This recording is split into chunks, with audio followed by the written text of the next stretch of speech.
오늘 봉독한 말씀을 가지고 권리보다 책임을 소중히 생각하는 앙상블이라고 하는 제목으로 말씀을 나누도록 하겠습니다. 어느덧 마무리 소생하는 4월의 마지막 주일이에요. 우리가 지난 주일에 부모와 자녀의 관계를 통하여 가정의 영적 질서를 살펴보았습니다. 오늘은 가정의 가장 깊은 뿌리이자 심장이라고 할 수 있는 부부의 세계로 들어가 보려고 합니다. 음악 용어 중에 앙상블이라고 하는 단어가 있어요. 프랑스어인데요. 함께, 동시에라고 하는 뜻입니다. 하지만 앙상블은 단순히 여럿이 동시에 연주하는 것만을 의미하지는 않습니다. 진정한 앙상블은 연주자 각자가 자기의 기량을 뽐내는 것이 아니라 상대가 내는 소리에 내가 어떻게 반응하며 조화를 이루느냐 하는 것에 그 성패가 달려 있습니다. 내가 아무리 연주를 잘해도 옆 사람이 숨이 가쁠 때 내가 속도를 조절해 주지 않으면 그 곡은 불협화음이 되고 맙니다. 그래서 인문학자들은 인간의 삶 또한 역시 앙상블과도 같다라고 말합니다. 특히 부부는 이 세상에서 가장 정교하고도 치열한 2인조 앙상블입니다. 한쪽이 높은 음을 내면 다른 한쪽은 낮은 음으로 받쳐주어야 하고, 한쪽의 현이 끊어지려 하면 다른 쪽이 그 선율을 대신 이어가야 합니다. 여러분, 성경에 하나님께서 만물을 창조하시는 창세기 1장의 내용을 보면요, 하나님이 창조의 매 순간마다 하나님이 좋았더라 하시는 감탄사가 흘러나오고 있습니다. 그런데 창세기 2장에 오면 하나님께서 처음으로 좋지 않다라고 말씀하시는 장면이 나옵니다.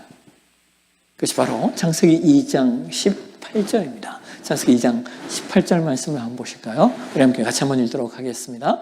여호와 하나님이 이르시되 사람이 혼자 사는 것이 좋지 아니하니 내가 그를 위하여 돋는 배필을 지으리라 하시니라. 여러분, 하나님께서 뭐가 좋지 않다라고 말씀하고 계셔요? 아담이 혼자 사는 것이 좋지 않다고 말씀하시는 거예요. 여러분, 아담은 에덴 동산의 모든 권세를 가졌고 또한 모든 동물들에게 이름을 지어줄 만큼 지혜로웠습니다. 부족함이 없는 완벽한 환경이었습니다. 하지만 하나님은 아담이 혼자 사는 것, 이것을 예전 개역 한글판 성경에서는 독처라고 번역을 했는데요, 이것은 하나님이 아담의 결핍을 보셨다는 거예요. 다시 말하면 하나님은 결핍된 영역을 보시는 분이다라고 하는 겁니다. 그렇다면 여러분, 왜 혼자 사는 것이 결핍일까요? 그것은 인간은 완벽한 환경이 아니라 온전한 관계 안에서만 행복하도록 설계되었기 때문입니다. 하나님께서 인간을 창조하실 때 온전한 관계 안에서만 행복하도록 설계된 것이 인간의 존재성이라는 거예요. 그래서 우리는 여기서 중요한 신학적 하나의 지점을 발견하게 되어 결혼은 인간이 타락한 후에 주신 구제책이 아니라 타락 이전의 상태에서 인간을 더 온전하게 만들기 위하여 제정하신 축복이라는 사실을 말합니다.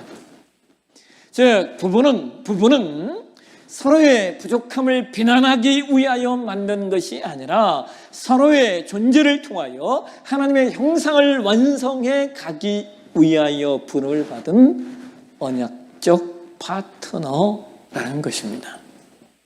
그래서 우리가 좀 전에 본 창세기 2장 18절에 나오는 돕는 배필이라고 하는 단어를 여러분 흔히 우리가 생각하는 남편을 보조하는 조력자로 오해하셔서는 안 됩니다. 왜냐하면 이 단어가 히브리어 원어의 에제르라고 하는 단어예요. 이 에제르라고 하는 단어는 아주 깊은 의미가 있어요. 우리가 이 단어를 파헤쳐 보면 아주 전율이 돋는 소름이 끼쳐오는 그런 내용이, 진리가 숨겨져 있는데요. 여러분, 구약성에서 에제르라고 하는 단어가 21번 정도 쓰여졌습니다. 그런데 그 중에 놀랍게도 16번이 하나님께서 인간을 도우시는 상황 속에서 이 단어가 사용되었다는 거예요. 우리가 잘 알고 있는 두 가지 구절만 한번 좀 찾아볼까요? 시편 46편 1절 한번 보시겠습니다. 같이 한번 읽도록 하겠습니다. 하나님은 우리의 피난처시요 힘이시니 환난 중에 만날 큰 도움이시라. 여러분, 여기 도움이라고 하는 단어가 에제르라는 단어예요. 또 하나, 시편 121편 1절 말씀을 한번 보실까요? 같이 한번 읽겠습니다. 내가 산을 향하여 눈을 들리라. 나의 도움이 어디서 올까? 여기 도움이라는 단어도 역시 에제르입니다. 그러니까 에제르는 약자가 강자에게 비굴하게 머리를 숙이는 어떤 보조자가 아닙니다. 오히려 상대방이 스스로 해결할 수 없는 어떤 삶의 위기에 처해 있을 때 또 다른 상대방이 생명을 걸고 그를 구원해 주는 강력한 조력자라는 뜻입니다. 그러므로 아내는 남편의 비서가 아니에요. 오히려 남편이 영적으로 무너질 때 혹은 삶으로 무너질 때 그를 살려내는 하나님의 대리적 도움입니다. 남편 또한 아내의 삶을 온전케 하는 에제르가 되어야 한다는 거예요. 그래서 부부는 서로에게 하나님의 손길이 되어주는 존재가 되셔야 합니다. 오늘 우리가 봉독한 본문에 등장하는 브리스길라와 아굴라 부부는 인류 역사상 가장 아름다운 영적 앙상블을 연주했던 이들입니다. 그들은 서로의 권리를 주장하기보다 서로를 위한, 그리고 하나님을 향한 거룩한 책임을 위해 자신들의 목숨까지 내어놓았던 이들이기 때문입니다. 오늘 우리는 이 부부의 삶을 통해 우리 가정의 아름다운 화음을 점검해 볼 수 있는데요. 여러분, 성경에서 브리스가와 아굴라 부부의 첫 등장은 그렇게 화려하지 않습니다. 아니, 오히려 아주 비참한 상황에서 시작이 돼요. 사도행전 18장을 보면 이들은 원래 로마에 살았던 유대인이었습니다. 그런데 그 당시에 글라우디오 황제가 모든 유대인을 로마에서 추방하라는, 쫓아내라는 추방령을 내립니다. 그래서 하루아침에 이들은 삶의 터전을 잃고 고린도로 쫓겨온 난민과도 같은 신세였습니다. 여러분, 상상해 보십시오. 잘 살던 집과 사업체를 다 빼앗기고 쫓겨날 때 이들 부부 사이에 어떤 대화가 오갔겠습니까? 이런 대화가 있지 않았을까요? 당신 때문에 로마로 왔는데 이게 뭔 고생이야. 그때 내가 로마로 오지 말자고 말하지 않았어? 라고 하며 서로를 원망하기 딱 좋은 상황입니다. 하지만 이 부부는 달랐어요. 그들은 고난의 현장에서 서로를 탓하는 대신에 서로의 손을 더욱더 꼭 붙잡았습니다. 그리고 그 척박한 고린도 땅에서 하나님의 놀라운 섭리로 그들은 사도 바울을 만나게 됩니다. 그러므로 여러분, 여기서 우리가 하나 놓치지 않아야 할 것이 있어요.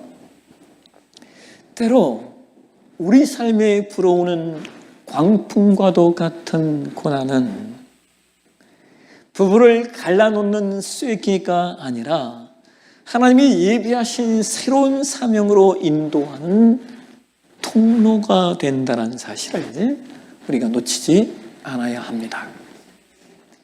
브리스가와 아굴라 부부는 사도 바울과 함께 천막 만드는 생업을 함께 했을 뿐만 아니라 바울의 선교 사역이라는 거대한 영적 책임을 함께 짊어지기로 결단합니다. 그들은 부부의 사적인 권리를 기꺼이 포기하고 하나님 나라라는 궁극적인 책임을 선택한 것입니다. 그래서 사도 바울이 로마서의 마지막을 장식하며 이 부부의 이름을 언급합니다. 우리 함께 오늘 보면 로마서 16장 3절과 4절 말씀을 다시 한번 보실까요? 다시 한번 읽도록 하겠습니다. 너희는 그리스도 예수 안에서 나의 동역자들인 브리스가와 아굴라에게 문안하라. 그들은 내 목숨을 위하여 자기들의 목까지도 내놓았나니 나뿐 아니라 이방인의 모든 교회도 그들에게 감사하느니라. 여러분들, 우리는 로마서 16장 3절과 4절 말씀에서 두 가지 핵심 단어를 상고해 볼 수 있어요. 첫 번째 단어는 이겁니다. 동역자라는 단어예요. 동역자. 이 단어는 헬라어 원어의 슈네르구스라고 하는 단어예요. 이 단어는 함께 그리고 일하는 사람이라고 하는 두 가지 단어가 합해져서 만들어진 단어입니다. 그래서 이 단어는 브리스길라와 아굴라를 한 세트로 묶어서 슈네르구스라고 부르고 있는 거예요.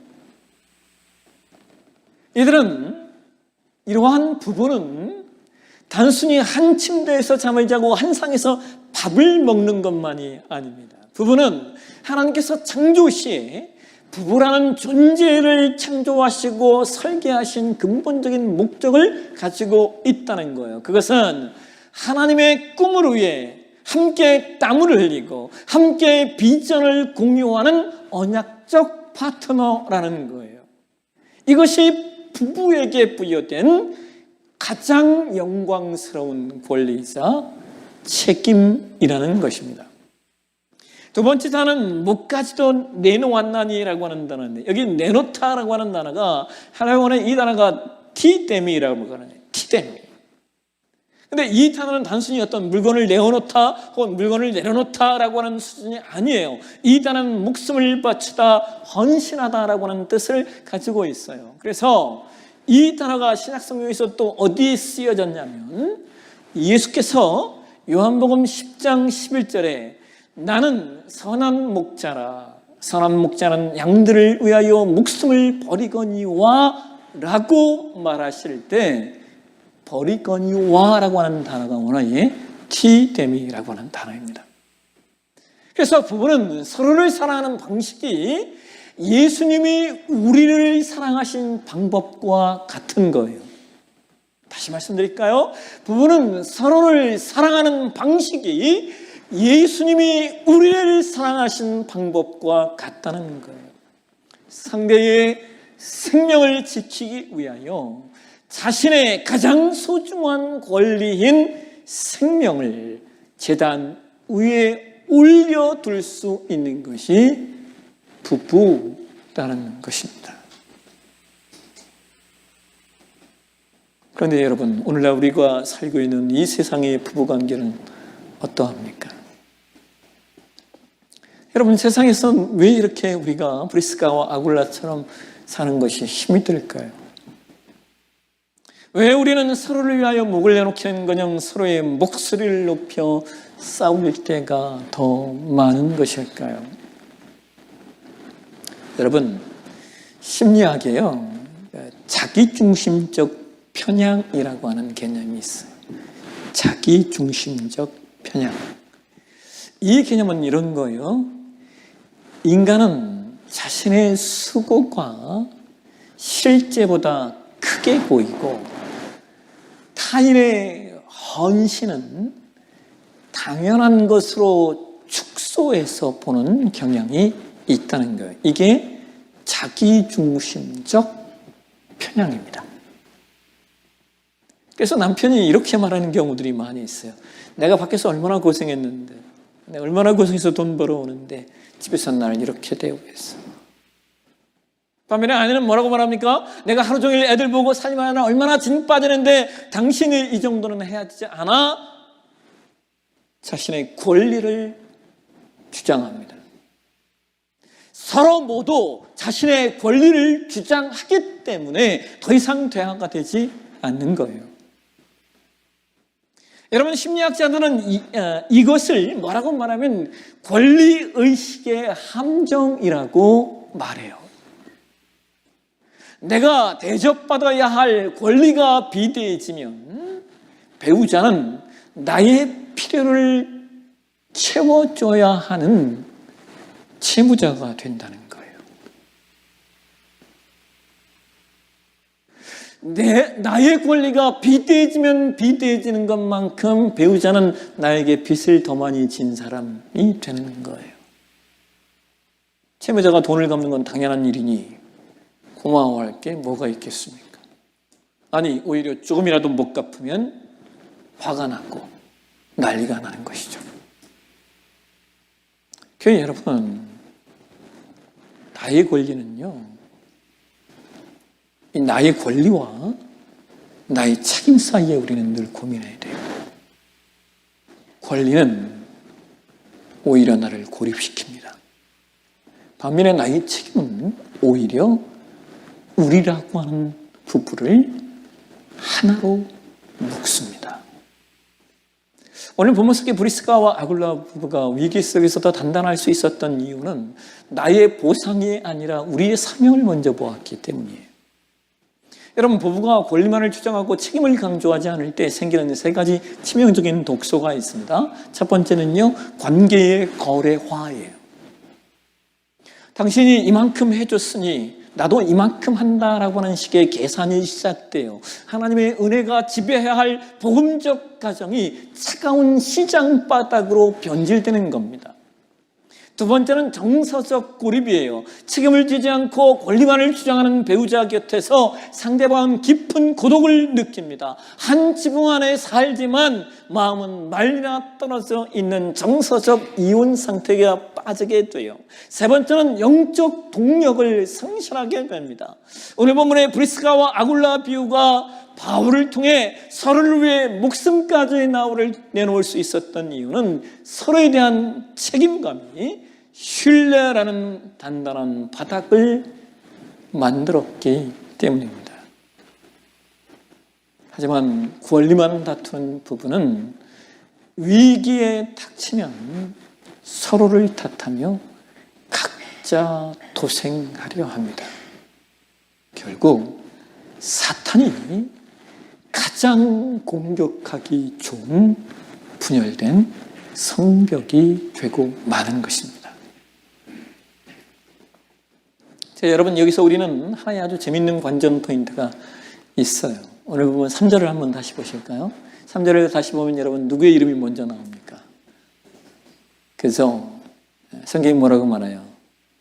브리스가와 아굴라에게 문안하라 라고 이야기해요.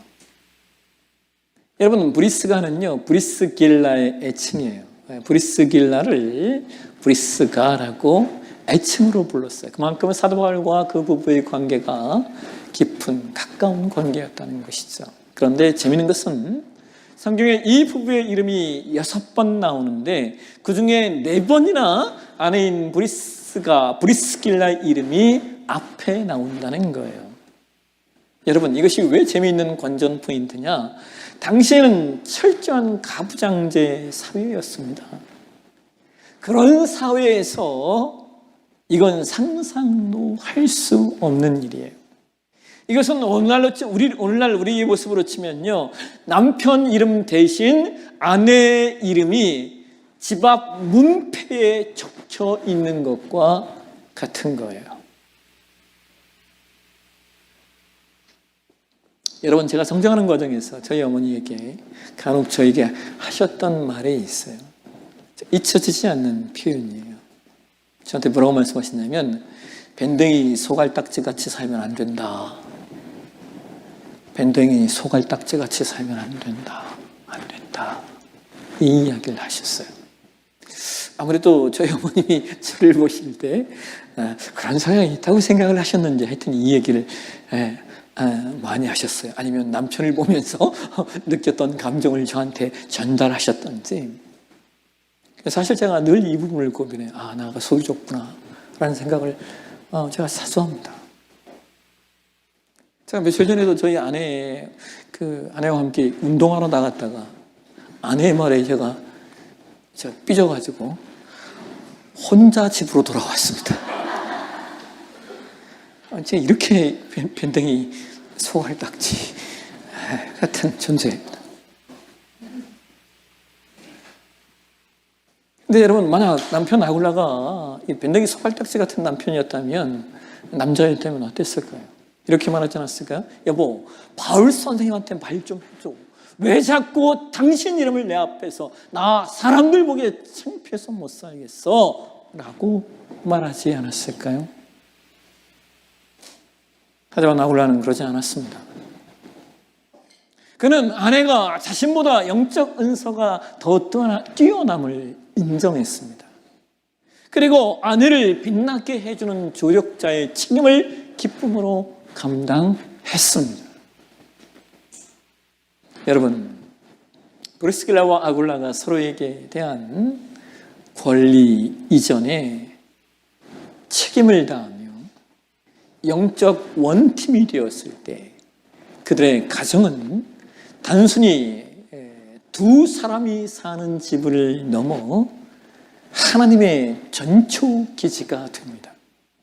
그들이 이룬 존귀한 일을 우리가 한 3가지 정도로 요약해 볼 수 있어요. 브리스가와 아굴라가 이룬 아주 존귀한 일을 3가지 정도로 요약이 되는데요. 첫 번째로 그들은 자신들의 가정을 개방했습니다. 그들은 교회 공동체에 대한 환대의 책임을 다했다는 거예요. 그래서 고린도전서 16장 19절을 보면 성경이 이런 표현을 해요. 아굴라와 브리스가와 및 그 집에 있는 교회라고 표현합니다.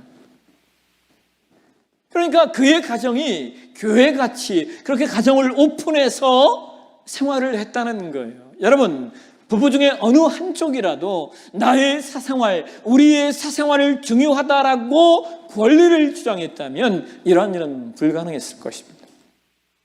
그들은 부부의 안락함보다 공동체를 세우는 책임을 우선시했다는 거예요. 두 번째로 그들은 영적 지도자를 키워냈습니다. 이것은 그들이 공동체의 교육의 책임을 다했다는 거예요. 여러분, 사도행전 18장에 보면 24살 이하의 아볼로라고 하는 사람이 등장을 해요. 그런데 당시에 아볼로는 당대 성경에 능통한 최고의 지식인이었어요. 그런데 놀라운 것은 사도행전 18장 26절에 성경이 이런 얘기를 해요. 한번 보실까요? 문턱을 낮추고 하나님의 나라를 위해 서로의 권리를 기꺼이 포기하자라고 말입니다. 실제로 그들은 교회 근처에 넓은 집을 임대했어요. 남편 하이드는 퇴근 후에 자기만의 휴식을 즐길 권리를 포기하고 매일 저녁 청년들을 자신의 집으로 초청하여 밥을 먹이고 말씀을 가르쳤습니다. 또한 아내 역시 자신만의 안락한 공간을 누릴 권리를 포기하고 매일 수십 명의 식사를 준비하는 책임을 기쁨으로 감당합니다. 어느 날 한 친구가 물었습니다. 아니, 자네들은 왜 집도 안 사고 평생 이렇게 번거롭게 사나? 부부끼리 좀 단란하게 여행도 다니고 좀 권리를 누리며 살지 말이야. 그때 하이드가 웃으면서 이렇게 대답합니다. 우리는 여행보다 더 즐거운 앙상블을 연주하고 있습니다. 우리 부부에게 가장 큰 권리는 배우자의 얼굴에서 하나님의 미소를 보는 것이고, 가장 큰 책임은 우리 집을 통해 한 영혼이 살아나는 것을 보는 것입니다. 우리는 이미 천국을 살고 있습니다. 여러분, 이 부부가 세상을 떠났을 때 그들의 집을 거쳐간 수백 명의 청년들이 장례식에 모여서 그들을 자신들의 영적 부모라고 부르며 눈물로 배웅했다고 합니다. 그들은 평범한 직장인 부부였지만 서로가 서로에게 사명으로 인도한 조력자가 되어주었을 때 그들의 거신은 그 어떤 교회보다도 뜨거운 은혜의 현장이 되었던 것입니다. 사랑하는 성도 여러분, 여러분의 배우자는 여러분의 수고를 알아줘야 할 채무자가 아닙니다. 여러분과 함께 이 험한 세상에서 서로 다리가 되어 하나님의 나라를 일궈가야 할 최고의 파트너입니다. 여보, 내 권리보다 당신의 사명이 더 중요해 라고 말해줄 수 있는 부부가 되십시오. 내 자존심을 세우는 권리보다 배우자의 영혼을 세우는 책임을 먼저 생각하십시오. 그때 비로소 여러분의 가정은, 여러분의 가문은 브리스길라와 아굴라처럼, 그리고 하이드 부부처럼 세상을 살리는 아름다운 복음의 앙상블을 연주하게 될 것입니다. 이 거룩한 동역의 기쁨이 여러분 가정에 충만하시길 주의 이름으로 축원합니다. 기도하겠습니다. 아버지 하나님, 브리스길라와 아굴라 부부의 아름다운 동역을 통해 우리의 가정을 비추어 봅니다. 내 권리만을 주장하며 배우자를 원망했던 우리를 용서하여 주옵소서. 이제는 서로를 위해 목숨까지 내어놓는 희생적 동역자가 되게 하옵소서.